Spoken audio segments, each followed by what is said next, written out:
Welcome back everyone. Reflective mind में आप सभी का स्वागत है। In this session we going to discuss the concept on meaning of minerals, classification of minerals, mode of occurrence of minerals from class 10 geography contemporary India, chapter number 5 mineral and energy resources.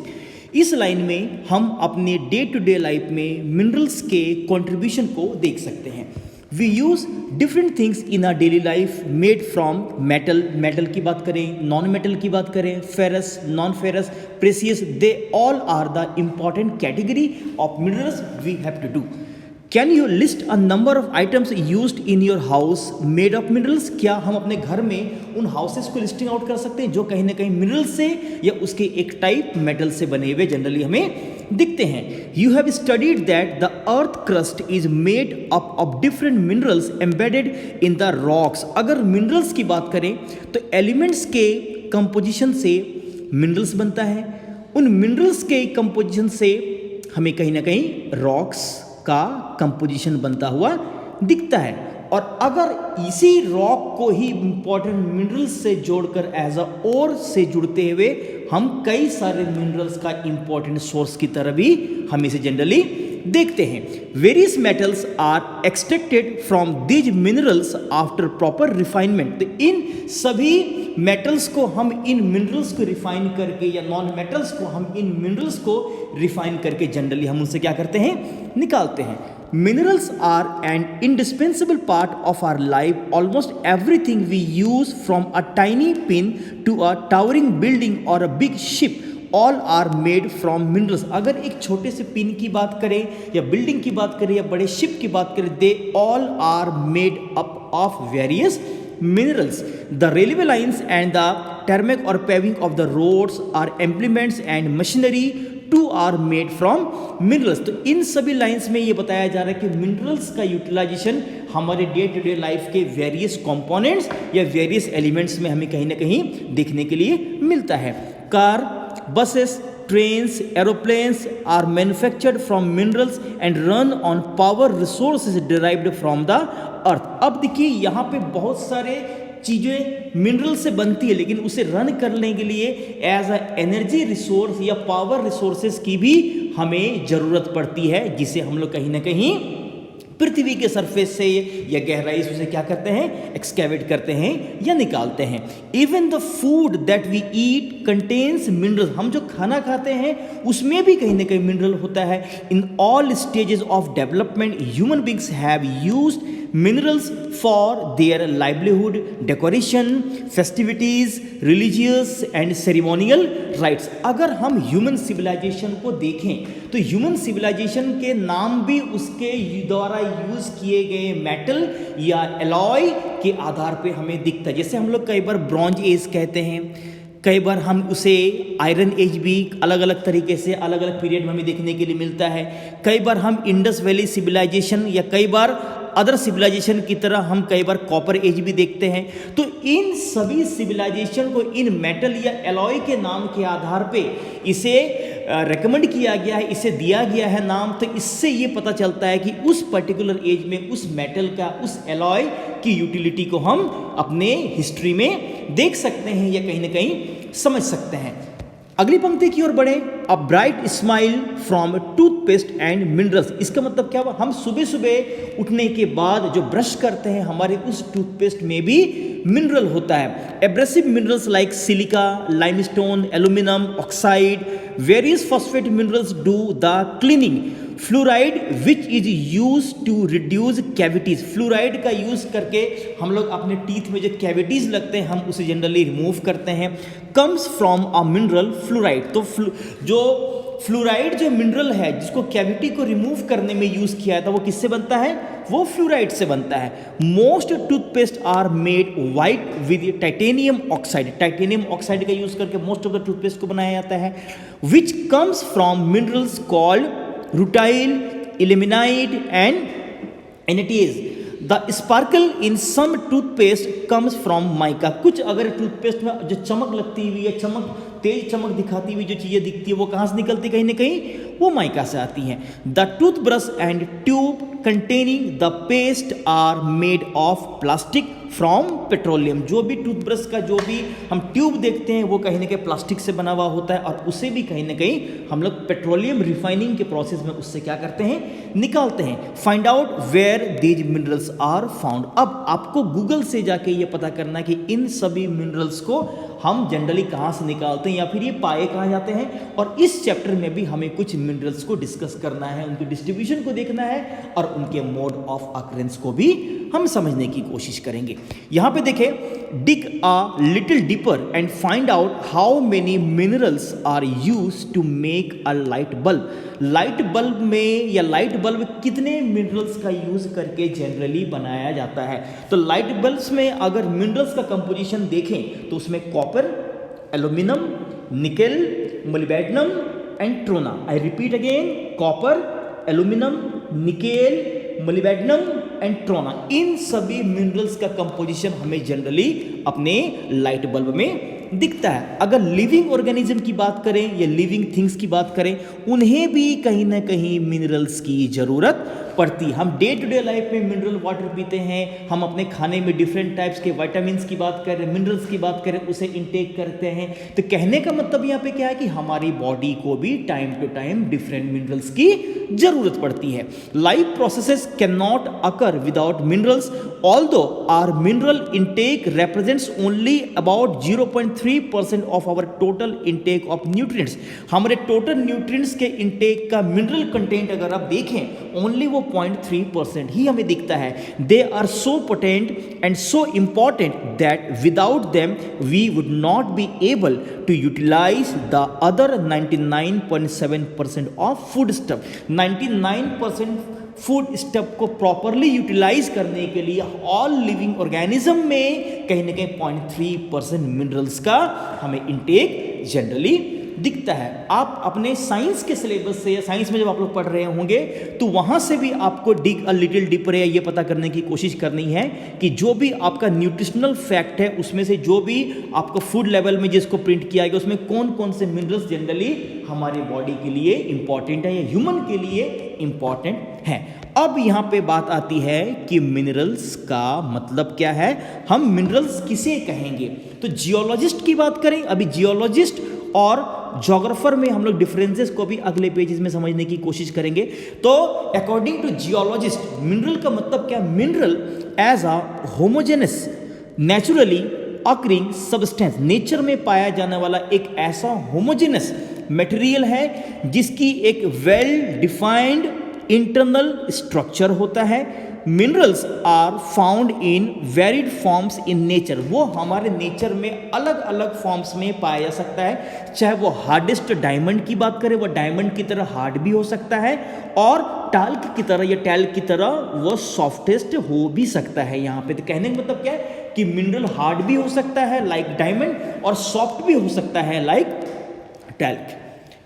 Next page में अगर आप देखें, you have already learn about rocks. आप लोग class 9 या previous classes में आप लोगों ने रॉक्स के बारे में पढ़ा है, चाहे वो प्राइमरी इग्नीस की बात करें, सेडिमेंट्री की बात करें या मेटामॉर्फिक रॉक की बात करें।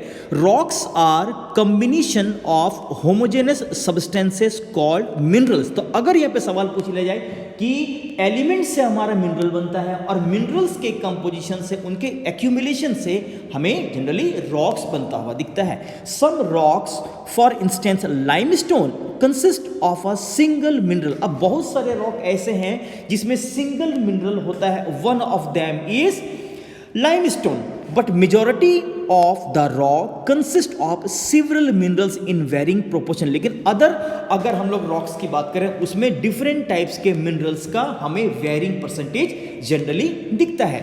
Although over 2000 minerals have been identified, only a few are abundantly found in most of the rocks. करीब 2000 टाइप्स के मिनरल्स को हमने आइडेंटिफाई किया है, लेकिन उनमें से कुछ ही जनरली हमारे रॉक्स में हमें प्रेजेंट दिखते हैं। A particular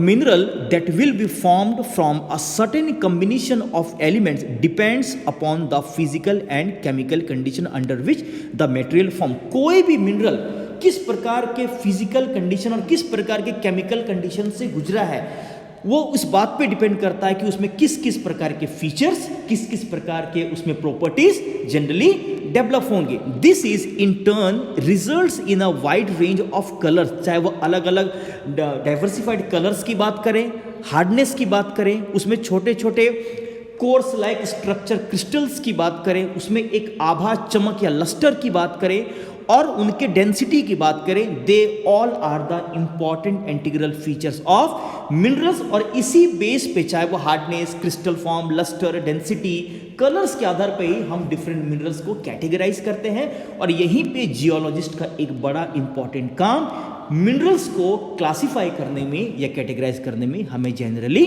दिखता है। अब हम इस सेगमेंट में हम मिनरल्स के में ज्योग्राफर का और जियोलॉजिस्ट का क्या डिफरेंट रोल है। हालांकि ज्योग्राफी एंड जियोलॉजी आपस में जुड़े हुए भी हैं अलग अलग डिसिप्लिन के साथ, लेकिन मिनरल्स के संदर्भ में ज्योग्राफर्स का और जियोलॉजिस्ट का काम कैसे थोड़ा सा डिफरेंट है, आप इसे समझने की कोशिश करिए। Geographers study minerals as part of the earth crust for a better understanding of the land forms. क्योंकि ज्योग्राफी का मतलब ही होता है डिस्क्रिप्शन अबाउट द अर्थ, और उसमें एक बड़ा इंपॉर्टेंट रोल हमारे जियोमॉर्फोलॉजी में लैंडफॉर्म्स प्ले करते हैं, जिसमें रॉक्स का बड़ा इंपॉर्टेंट रोल है और रॉक्स में मिनरल्स का बड़ा इंपॉर्टेंट रोल है। तो ज्योग्राफर का यहाँ पे सबसे इंपॉर्टेंट कंसर्न लैंडफॉर्म्स को स्टडी करते हुए रॉक्स को, मिनरल्स को जानना, उसके डिस्ट्रीब्यूशन को समझना, और इकोनॉमिक एक्टिविटी के पॉइंट ऑफ व्यू से उस मिनरल्स का distribution state wise, country wise या एरिया वाइज कहाँ कहाँ पे हमें दिखता है, इसमें ज्योग्राफर्स अपनी ज़्यादा कहीं ना कहीं आप देख सकते हैं कि अपना अटेंशन वो ज़्यादा दिखाते हैं या उनका इंटरेस्ट हमें ज़्यादा दिखने के लिए जनरली मिलता है। The distribution of mineral resources and associated economic activities are of interest of geographer। तो geographer का ये इंटरेस्ट है कि कौन सा मिनरल कहाँ पे पाया जा रहा है, किस लैंडफॉर्म में हमें किस प्रकार के रॉक्स और उसमें किस स्पेसिफिक मिनरल्स का हमें कंट्रीब्यूशन दिखता है। लेकिन अगर जियोलॉजिस्ट की बात करें, जियोलॉजिस्ट उस मिनरल के एज को, उसके फॉर्मेशन के प्रोसेस को और उसके फिजिकल और उसके केमिकल कंपोजिशन या स्ट्रक्चर को जानने में वो इंटरेस्टेड ज़्यादा होते हैं। So a geologist however is interested in the formation of minerals, their age and physical and chemical composition. यहाँ पे अब जो सबसे इंपॉर्टेंट सेगमेंट अगर आप यहाँ पे देखें वो है क्लासिफिकेशन ऑफ मिनरल्स। हम मिनरल्स को कैसे क्या करते हैं, क्लासिफाई करते हैं। सो प्रीवियस क्लासेस में भी, साइंस में भी आप लोगों ने पढ़ा होगा कि मिनरल्स को हम ब्रॉडली 3 मेजर पार्ट में यहाँ पे क्लासिफाई कर रहे हैं। First one is the metallic, second one is the non metallic, and the third one is the energy minerals और फ्यूल्स यू कैन से। तो यहाँ पे मेटेलिक को हम फर्दर 3 मेजर कैटेगरी में डिवाइड कर रहे हैं, ferrous, non ferrous and precious. Ferrous का मतलब आयरन को हम लैटिन में फेरस कहते हैं। तो फेरस का मतलब होता है ऐसा मिनरल जिसमें आयरन होता है, और नॉन फेरस का मतलब क्या है, जिसमें आयरन नहीं होता है। So the ferrous means containing iron, example the iron ore, the manganese, the nickel and the cobalt, they all are the examples of ferrous minerals. But on the other hand, like the non-ferrous, the copper, the lead, the tin and the bauxite, they all are the examples of non-ferrous। यहाँ पे भी exam में सवाल पूछे जाते हैं कि match the following करके, एक और आपको दे देगा फेरस, नॉन फेरस, प्रेसियस, और बी में उनके रिप्रेजेंटेटिव मिनरल्स का नाम दे देगा। आपको उसको क्या करना है, सेलेक्ट करना है। अगर प्रीसियस की बात करें, जो बहुत ज़्यादा कीमती माने जाते हैं, गोल्ड, सिल्वर एंड प्लेटिनम। लेकिन अगर नॉन मेटल की बात करें, जिसमें metallic like feature like the flexibility, चमक, आभा या फिर इलेक्ट्रिसिटी के इजीली ट्रांसमिट करने का फीचर नहीं होता है, हम उसे जनरली नॉन मेटल कहते हैं। इसके एग्जाम्पल में mica, salt, potash, sulphur, granite, limestone, marble and sandstone, they all are the examples of non metallic. लेकिन एनर्जी मिनरल्स की बात करें, या जिसे हम लोग जनरली हाइड्रोकार्बन या कई बार हम फ्यूल भी कहते हैं या फ्यूल रिसोर्सेज भी कहते हैं, जिसका यूज हम एनर्जी या पावर को प्रोड्यूस करने में करते हैं, as a solid coal, as a liquid petroleum and as a gas natural gas. So they all are the classification of minerals. अब जो सबसे important segment and one of the most important for your upcoming exam, this is the mode of occurrence of minerals, कि minerals किस form में कैसे पाए जाते हैं, उनका अकरेंस या उनका हमें डिपोजिशन, उनका एक्यूमुलेशन हमें कैसे दिखता है। अगर हम साइंस की बात करें तो मिनरल्स जनरली हमें ओर्स के फॉर्म में मिलते हैं। कोई भी मिनरल हमारे नेचर में प्योरेस्ट फॉर्म में ना मिलके वो अदर इम्प्योरिटीज़ के साथ हमें मिलता है, और उसी इम्प्योरिटीज़ के साथ या ओर से हमें उस वैल्यूएबल मिनरल को रिफाइन करना होता है, एनरिच करना होता है, या उसे कहीं ना कहीं एक्सट्रैक्ट करना होता है। The term ore is used to describe an accumulation of any mineral mixed with other elements. कोई भी मिनरल अगर अदर एलिमेंट के साथ मिक्स्ड है तो उसके लिए साइंस में ओर वर्ड यूज किया जाता है, और यहीं से हम उसे रिफाइन करते हैं। The mineral content of the ore must be in sufficient concentration to make its extraction. अब उस ओर में उस वैल्यूएबल मिनरल का एक्सट्रैक्शन इतना होना चाहिए कि हम उसे एक्सट्रैक्ट कर सके, ताकि वो इकोनॉमिकली फिजिबल हो। कहने के बाद एक्सट्रैक्शन कॉस्ट से ज़्यादा हमें उस मिनरल्स की वैल्यू कहीं ना कहीं हमें वहाँ पे दिखनी चाहिए। वहाँ पे कमर्शियली वाइबल का मतलब क्या होता है, जिसे हम कमर्शियली जिसका यूटिलाइज कर सकते हैं, जिसे हम सेल कर सकते हैं। द टाइप ऑफ फॉर्मेशन और structure in which they are found determines the relative ease with which mineral ores may be mined. Depend करता है कि उनका फॉर्मेशन क्या है, उनका स्ट्रक्चर कैसा है। अगर बहुत ज़्यादा इंट्रिकेट स्ट्रक्चर के साथ अगर हमें मिनरल्स का डिपोजिशन दिखता है तो उसको एक्सट्रैक्ट करना, माइन करना बहुत हाई कॉस्ट आएगा। तो इस पॉइंट ऑफ व्यू से हम उसे उतना ज़्यादा इकोनॉमिकली या उतना ज़्यादा कमर्शियली हम उसे इंपॉर्टेंट नहीं मान सकते हैं। This also determines the cost of extraction. अब यहाँ पे एक्सट्रैक्शन का कॉस्ट भी कहीं ना कहीं उससे डिसाइड हो सकता है कि अगर फॉर्मेशन बहुत इंट्रिकेट है, बहुत ज़्यादा गहराई में मिल रहा है, तो वहाँ पे एक्सट्रैक्शन कॉस्ट ज़्यादा आएगा।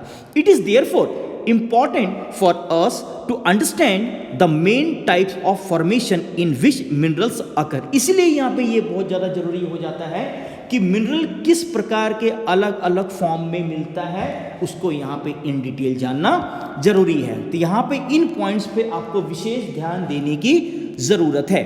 सबसे first one, in igneous and metamorphic rocks minerals may occur in the cracks. अगर इग्नियस और मेटामॉर्फिक रॉक की बात करें, most of the igneous and metamorphic rocks are famous for mostly metallic minerals. तो igneous और मेटामॉर्फिक रॉक में जो minerals हमें पाए जाते हैं मोस्टली उसके क्रैक्स में, क्रिवाइसेस, फॉल्ट्स और जॉइंट्स में जनरली हमें दिखने के लिए मिलते हैं। The smaller occurrences are called veins. जो स्मॉलर होता है या फिर जो थिनर अकरेंस होता है हम उसे क्या कहते हैं, वेन्स कहते हैं। जो लार्जर वन होता है, जो थिकर वन होता है, हम उसे जनरली क्या कहते हैं, उसे हम लोड्स कहते हैं। तो यहाँ पे आपसे सवाल पूछा जा सकता है कि वेन्स में लोड्स में क्या डिफरेंस है। तो अगर मैं बोलूँ कि इग्नियस और मेटामॉर्फिक रॉक के क्रैक्स में, क्रिवाइसेस में, जॉइंट्स में जो small occurrence thinner deposit is when, but the large thicker deposit is load. In most cases they are formed when mineral in the liquid or molten and gaseous form are forced upward through cavities towards the earth surface। अगर हम बोलें कि अर्थ के surface में अगर कुछ cracks यहाँ पे अगर पड़े हुए हैं और किसी भी कारण से अगर लिक्विड के फॉर्म में या फिर मोल्टन रॉक गैसियस फॉर्म में अगर वो अपवर्ड मूव कर रहा है और वहीं पे अगर उसे फेवरेबल कंडीशंस मिलते हैं तो उन्हीं क्रैक्स में, उन्हीं फॉल्ट्स में, उन्हीं जॉइंट्स में वो धीरे धीरे करके एक्यूमुलेट हो जाते हैं, वो जमा हो जाते हैं और यही कहीं ना कहीं हमें वेन्स के फॉर्म में और लोड्स के फॉर्म में दिखते हैं। They cool and solidify as they rise. जैसे जैसे ऊपर के रूट वो ठंडा होते हैं, धीरे धीरे करके वो जम जाते हैं। Major metallic minerals like tin, copper, zinc and lead, they are obtained from veins and lodes। तो अगर आप यहाँ पे देखें तो किस प्रकार के रिप्रेजेंटेटिव मिनरल्स को हम जनरली वेन्स या लोड के फॉर्म में जनरली डिपॉजिट होते हुए अर्थ के लेयर इंटीरियर में देखते हैं। So the tin, then copper, then zinc and lead. आप इसे इस इमेज के द्वारा भी आप समझ सकते हैं। अब देखिए यहाँ पे आपको गोल्ड का वेन्स दिख रहा होगा। आप इस गोल्ड के वेन्स से आप समझ सकते हैं कि इग्नियस और मेटामॉर्फिक रॉक में कहीं ना कहीं हमें वेन्स के फॉर्म में या लोड्स के फॉर्म में हमें कहीं ना कहीं इनका डिपोजिशन हमें दिखता है। The second one, in sedimentary rock a number of minerals occur in beds और लेयर। आपको पता है igneous, sedimentary and metamorphic, in 3 rock में, सेडिमेंट्री रॉक में सिर्फ बेड्स या लेयर पाया जाता है और इसके साथ ही कहीं ना कहीं उसमें हमें लाइफ के एविडेंसेस भी मिलते हैं। इसलिए most of the minerals containing fossils they are mostly found along sedimentary और द अवसादी और द परतदार चट्टान। In sedimentary rocks a number of minerals occur in beds and layer. Beds and layer का मतलब क्या हुआ, ये डिफरेंट लेयर्स में हमें जनरली सेडिमेंट्री रॉक दिखता है और यहीं पे हमें मिनरल्स का प्रेजेंस भी दिखता है। They have been formed as a result of deposition, accumulation and concentration in horizontal strata। Generally horizontal layers में इनके डिपॉजिट होने के कारण, इनके एक जगह पे जमा होने के कारण और एक जगह पे अच्छे तरीके से जमा होके कंसंट्रेट होने के कारण हमें हॉरिजॉन्टल बेड्स में, स्ट्रेटा में, लेयर्स में, सेडिमेंट्री रॉक में हमें इस प्रकार के मिनरल्स का हमें जनरली फॉर्मेशन दिखता है। One of the best example is coal. और कोल में भी आप देखेंगे उसमें वेरियस लेयर्स मिलते हैं जिसे हम सीम कहते हैं। Coal and some forms of iron, और कुछ हद तक आयरन और आप सेडिमेंट्री रॉक्स के में भी आप बेड्स और लेयर के फॉर्म में, मोस्ट ऑफ द अगर आयरन ओर की बात करें वो इग्नियस और मेटामॉर्फिक रॉक में वेन्स और लोड्स के फॉर्म में दिखते हैं, लेकिन सेडिमेंट्री रॉक में भी कुछ अमाउंट तक हमें आयरन ओर का डिपोजिशन अलोंग विथ कोल दिखता है। Have been concentrated as a result of long periods under great heat and pressure. अब देखिए यहाँ पे डिपॉजिट करने में, एक्यूमुलेट करने में, कॉन्सेंट्रेट करने में जो भी पहले के फर्न्स थे, जो भी पेड़ पौधे थे, वो धंसने के कारण और बहुत लंबे समय तक उन पर ग्रेटर हीट और प्रेशर के कारण वो सेडिमेंट्री बेड से लेयर्स में कन्वर्ट होकर आज हमें कहीं ना कहीं वो कोल की तरह दिखते हैं। Another group of sedimentary minerals, तो यहाँ पे आप देख सकते हैं कि जो कोल का जो फॉर्मेशन है ये कहने ग्रेट हीट और प्रेशर के फॉर्म में पहले के वेजिटेबल्स या पहले के जो भी वेजिटेशंस थे, यहाँ पे वेजिटेशंस के धंसने के कारण हमें बहुत लंबे समय काल में एक उनके ग्रेटर हीट और प्रेशर के कारण चेंज होने के बाद दिखता है एज अ कोल फॉर्मेशन। लेकिन another group of sedimentary minerals include gypsum, potash salt and sodium salt. अगर अनदर कैटेगरी को देखें तो like the gypsum, potash salt and sodium salt, they are formed as a result of evaporation. अब देखिए sedimentary layers में gypsum का, potash salt का और सोडियम सॉल्ट का भी हमें फॉर्मेशन दिखता है, लेकिन इसके फॉर्मेशन में इवापोरेशन का बड़ा स्पेशल रोल होता है और ये इवापोरेटेड प्रोसेस हमें ड्राई एरिया में, जहाँ पे पानी की कमी होती है, जहाँ पे एक्सेसिव बोल सकते सनशाइन के कारण, ड्राइनेस के कारण हमें कहीं ना कहीं इवापोरेशन का प्रोसेस ज़्यादा एक्टिव दिखता है लाइक एरिड रीजन्स में। तो आप यहाँ पे क्या देख पा रहे हैं कि सेडिमेंट्री रॉक में बेड्स के फॉर्म में, लेयर्स के फॉर्म में एक्सेसिव हीट और प्रेशर के कारण कोल लाइक मिनरल्स या एनर्जी रिसोर्सेज का फॉर्मेशन दिख रहा है। But on the other hand dryer area में एक्सेसिव इवापोरेशन के कारण हमें gypsum, potash salt and sodium salt का भी हमें यहाँ पे फॉर्मेशन सेडिमेंट्री स्ट्रेटा में होता हुआ दिखता है। The another one of the most important mode of the mineral is formation involves the decomposition of surface rock and the removal of soluble constant. अगर मैं बोलूं कि कोई भी सरफेस रॉक है, अगर उस पर बहुत ज़्यादा बारिश होती है, किसी भी एसिडिक रिएक्शन के कारण अगर वो धीरे धीरे करके वो अगर डिकम्पोज होना शुरू होता है और इसी डिकम्पोजिशन के कारण जो भी सॉल्युबल मिनरल्स है वो अगर वास्ड अवे हो जाते हैं, वो अगर घुल के बह जाते हैं, तो उस कारण से भी एक प्रकार का हमें मिनरल फॉर्मेशन यहाँ पे होता हुआ दिखता है। आप लोगों ने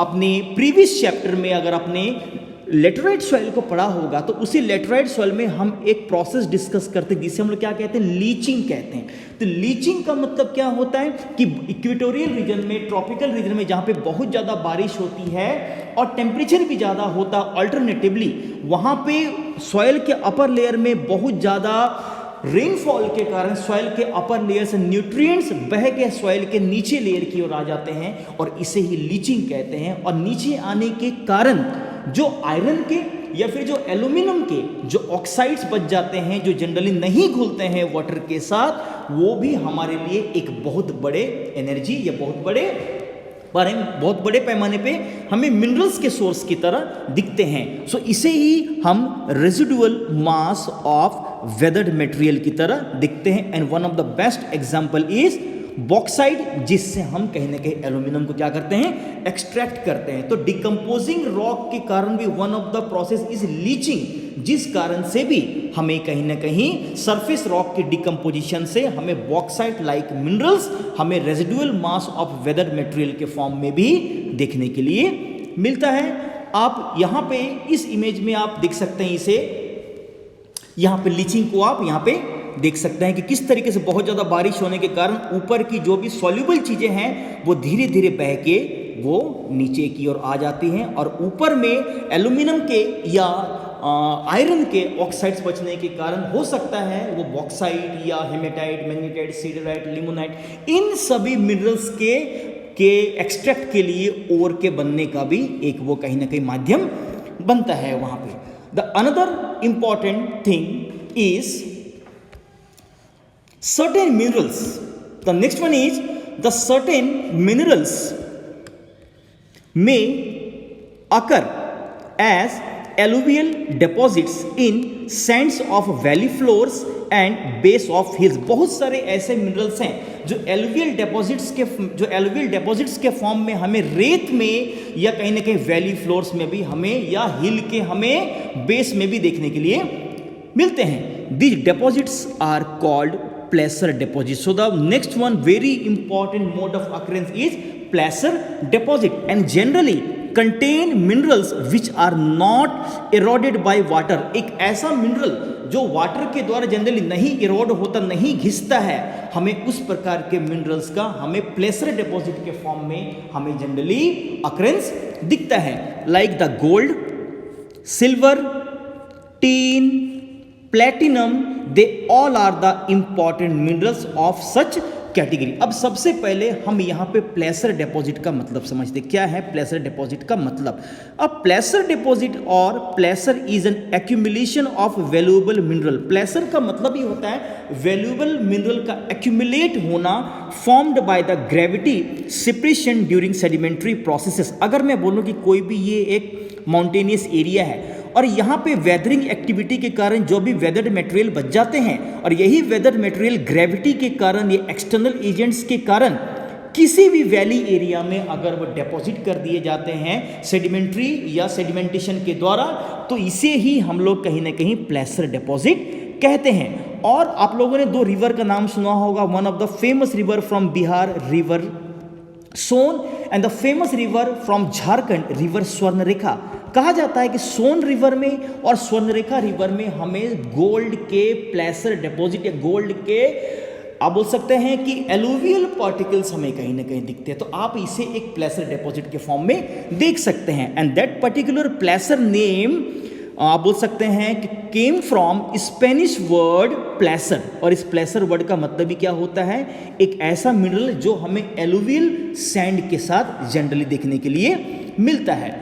अब आप यहाँ पे प्लेसर डिपॉजिट को इस इमेज में और अच्छे से आप समझ सकते हैं कि यहाँ पे जोन ऑफ वेदरिंग है। यहाँ पे वेदर्ड मटेरियल का मास वेस्टिंग के द्वारा या लैंडस्लाइड के द्वारा या किसी भी एक्सटर्नल एजेंट के द्वारा यहीं पे वैली फ्लोर में जो डिपोजिशन होता है, और इसे ही हम कहीं ना कहीं प्लेसर डिपॉजिट के फॉर्म में देखते हैं। तो प्लेसर डिपॉजिट बहुत ही इंपॉर्टेंट, हमें एक एलुवियल सैंड के फॉर्म में important minerals like the gold, silver, tin and platinum का हमें एक वैल्यूएबल डिपॉजिट दिखता है। The next one is the ocean waters, the ocean waters contain vast quantities of minerals, but most of these are too widely diffused or scattered to be economically significant. अगर हम लोग अर्थ की बात करें तो अर्थ को हम लोग ब्लू प्लैनेट या वाटर प्लैनेट कहते हैं, और उसमें एक बहुत बड़ा वॉल्यूम हमें ओशंस का दिखता है, और ओशंस है तो वहाँ पे रिसोर्स एज अ मिनरल्स भी हमें कहीं ना कहीं दिखेंगे, लेकिन वो इतने ज़्यादा वो डिफ्यूज्ड हैं, वो स्कैटर्ड हैं, वो बिखरे हुए हैं, वो इकोनॉमिकली वाइबल या कमर्शियली वो उतने वाइबल नहीं है उसको एक्सट्रैक्ट करना. However common salt, magnesium, bromine are largely derived from ocean water. Generally हम कॉमन सॉल्ट की बात करें, मैग्नीशियम की बात करें, ब्रोमीन की बात करें, ये कुछ ऐसे कॉमन मिनरल्स हैं जिसे हम लोग समुद्र के पानी से एक्सट्रैक्ट करते निकालते हैं. The ocean beds, ocean bed का मतलब क्या कि समुद्र की तली में, समुद्र के बॉटम से भी हम मैग्नीज नोड्यूल्स निकाल सकते हैं. बहुत रिच है, लेकिन अगर हमारे पास कमिंग टाइम में अगर हमारी टेक्नोलॉजी ऐसी हुई तो हम ओशन बेड से मैग्नीज नोड्यूल्स को भी निकाल सकते हैं. अब जो बहुत ही इंपॉर्टेंट इन बॉक्स में एक जो टर्म दिख रहा है, रैट होल. रैट होल पे डिस्कस करने के पहले आप इस इमेज को ध्यान से देखिए. ये आपको एक हिली लाइक स्ट्रक्चर दिख रहा है, और यहाँ पे कुछ आपको छोटे छोटे आपको यहाँ पे केव्स दिख रहे हैं, आपको है ना, क्या दिख रहे हैं आपको यहाँ पे, केव्स दिख रहे हैं. ये बेसिकली मेघालय में प्रैक्टिस किया जाने वाला एक प्रकार का इलीगल माइनिंग है, जो ट्राइबल पीपल के द्वारा या तो इंडिविजुअली या ग्रुप में जनरली इसकी प्रैक्टिस की जाती है, और आप यहाँ पे भी इसे देख सकते हैं. आप दूसरे इमेज में अगर आप देखें तो इसे ही हम जनरली रैट होल माइनिंग है, चूहे के बिल की तरह बहुत ही नैरो छोटे से जगह में हम लोग यहाँ पे मिनरल्स को इलीगली क्या करते हैं, एक्सट्रैक्ट करते हैं. तो आप देखिए यहाँ पे रेड होल का मतलब क्या दिया हुआ है. Rat hole, do you know that most of the minerals in India are nationalized and their extraction is possible only after the obtaining due permission from the government. पहले माइंस को individually शुरू किया गया, लेकिन बाद में 70s 80s की decade में नेशनलाइजेशन के बाद उसे गवर्नमेंट ऑफ इंडिया ने अपने हाथों में लिया, और किसी भी प्रकार का एक्सट्रैक्शन, किसी भी प्रकार का माइनिंग क्वेरिंग वर्क शुरू करने के पहले सॉवरेन या गवर्नमेंट ऑफ इंडिया का परमिशन लेना एक प्री कंडीशन होता है. But most of the tribal areas of the north eastern states, specially in the Meghalaya, some larger deposits of coal, iron ore, limestone, dolomite, they are practiced, they all valuable minerals extracted from rat hole mines. Coal mining in Jowai and Cherrapunji is done by family member in the form of a long narrow tunnel like structure. So narrow long tunnel like structure is called rat hole mining. The National Green Tribunal has declared such activities illegal and recommended that these should be stopped forthwith. इसका मतलब क्या है कि rat hole mining generally हमें मेघालय के में individually या family members के द्वारा हमें ट्राइबल पीपल में हमें इसकी प्रैक्टिस होती हुई दिखती है, लेकिन नेशनल ग्रीन ट्राइब्यूनल ने इसे बैन किया हुआ. तो रैट होल माइनिंग क्यों, क्योंकि यहाँ पे हमें कोल के डिपॉजिट्स थिनर दिखते हैं, तो इसे स्पेशली एक इंस्ट्रूमेंटल सेटअप द्वारा कमर्शियली इसे माइन करना वो कमर्शियली वाइबल नहीं है, इकोनॉमिकली फिजिबल नहीं है. सो यहाँ के लोगों ने क्या किया, उसे इलीगली उसे क्या किया, यहाँ पे माइन करना शुरू किया, और कई बार दुर्घटनाएं भी हुई थी क्योंकि वो बहुत ही नैरो होता है, और कई बार किसी भी प्रकार के रूफ कोलैप्स के कंडीशन में वहाँ से इजीली बाहर निकलना पॉसिबल कई बार नहीं होता है. तो यहाँ पे रैट होल का मतलब आप ये समझ सकते हैं. अब फिर देखिए यहाँ पे एक डिग अ लिटिल डीपर में एक छोटा सा यहाँ पे क्वेश्चन दिया हुआ है कि what is the difference between an open pit mine, a quarry and underground mining with shaft. यहाँ पे तीन है कि ओपन पिट माइनिंग, उसके बाद एक है क्वेरी और एक है शैफ्ट. इसका मतलब क्या होता है, आप इस इमेज को एक बार आप ध्यान से देखिए. ओपन कास्ट माइनिंग और strip mining and shaft mining और अंडरग्राउंड माइनिंग. सबसे पहले माइनिंग का मतलब समझिए. माइनिंग का मतलब होता है obtaining minerals from a mine. जब हम माइन से किसी मिनरल को ऑब्टेन करते निकालते हैं, हम प्राप्त करते हैं, हम इसे ही माइनिंग कहते हैं. लेकिन जब मिनरल्स की अवेलेबिलिटी सरफेस के नज़दीक होती है तो हम उसे ही open cast mining, strip mining, mega mining, surface mining, कई नाम इसके ही अलग अलग है. तो ओपन कास्ट माइनिंग और स्ट्रिप माइनिंग और सरफेस माइनिंग और मेगा माइनिंग सब इसी के नाम है। पिट का मतलब भी पृथ्वी के सरफेस में कोई भी एक ऐसा लार्ज होल जिससे पृथ्वी की इंटीरियर से आप वैल्यूएबल चीज़ों को क्या कर सकें, एक्सट्रैक्ट कर सकें। लेकिन जब मिनरल्स की अवेलेबिलिटी बहुत ग्रेटर डेप्थ में होती है तो हम वहीं पे एक वर्टिकल लिफ्ट लाइक स्ट्रक्चर बनाते हैं और इसी vertical lift like structure is called the shaft. और फिर इसी शेफ्ट से बहुत सारे गैलरीज रेडिएट करते हैं। आप देख सकते हैं कि यहाँ पे सरफेस में ही इसकी अवेलेबिलिटी है मिनरल्स की, लेकिन अगर शेफ्ट में देखें तो बहुत लेड इंटीरियर, बहुत ज़्यादा गहराई में जाके हमें वैल्यूएबल मिनरल्स को एक्सट्रैक्ट करना पड़ता है। और यही कारण है कि इस पे ओवरहेडेड कॉस्ट शेफ्ट माइनिंग में as compare to open cast mining बहुत ज़्यादा आता है। लेकिन फिर यहाँ पे एक और टर्म आया है क्वेरी या क्वेरिंग, QUARRY, क्वेरिंग। तो क्वेरिंग का मतलब सिंपल सा यहाँ पे क्या होता है, क्वेरिंग का मतलब होता है कि जब हम लोग एक ऐसे मिनरल्स की माइनिंग करते हैं जिसकी डेप्थ बहुत ही कम होती है, शैलो डेप्थ होती है, और क्वेरिंग में हम mostly building materials like stone, like limestone, इनका ही एक्सट्रैक्शन करते हैं। जब building materials like stone, limestone, इनका शैलो डेप्थ से एक्सट्रैक्शन होता है तो हम इसे क्वेरिंग कहते हैं। जब मिनरल्स की अवेलेबिलिटी शैलो डेप्थ पे होती है तो हम उसे ओपन कास्ट या मेगा माइनिंग क्यों कहते हैं, क्योंकि इस प्रकार के माइनिंग की प्रोडक्टिविटी, उसका आउटपुट सबसे ज़्यादा होता है। लेकिन अंडरग्राउंड या शेफ्ट माइनिंग का आउटपुट ज़्यादा नहीं होता है और उसके अपने बहुत ज़्यादा रिस्क भी कहीं ना कहीं होते हैं यहाँ पे। नेक्स्ट अगर हम लोग देखें, एक मिनट,